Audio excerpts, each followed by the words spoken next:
Hello, I'm Stephen O'Connell, the Chairman of Desert Orthopedic Center and the Director of Hand and Upper Extremity Surgery. Today I'd like to speak about rotator cuff disease. The rotator cuff are the four muscles that come off your shoulder blade.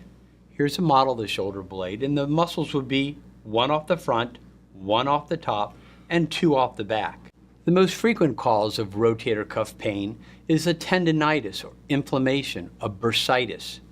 These problems can frequently be treated non-surgically with anti-inflammatory medications, perhaps a corticosteroid injection, but most importantly, a physical therapy program.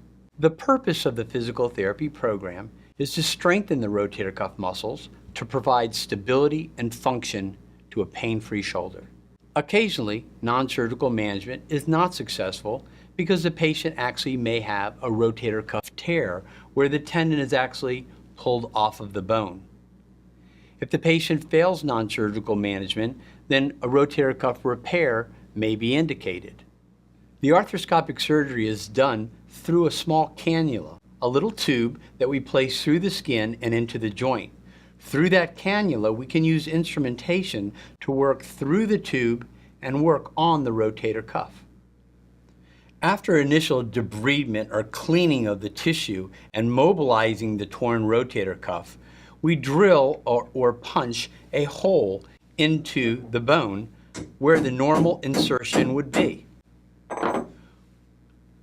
Once we've done that, we take an anchor. The anchors can be metal or they can be absorbable. We routinely use the absorbable anchors now. The anchor is then placed into the punched hole and has excellent attachment. Once the implant is placed, we remove the insertion guide, and now we have two sutures that are well anchored into the bone to allow us to perform our repair. Next, we place a suturing device into the joint so that we can pass a suture through the rotator cuff tendon. Once the sutures are replaced, then they are tied snugly to approximate the rotator cuff. We use a knot pusher that pushes the knot down through the tunnel. Once the two knots are tied, the tendon is essentially repaired. But now we'd like to get an even better approximation, and we'll do a thing called a double row technique. The first row being anchored, now we'll anchor the rest of the tendon to a second anchor to give better fixation.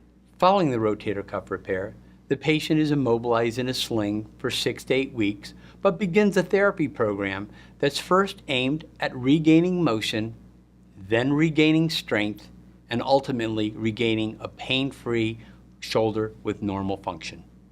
Thanks for listening today. I know it's a common problem, and if it affects you, please let us know here at Desert Orthopedic Center.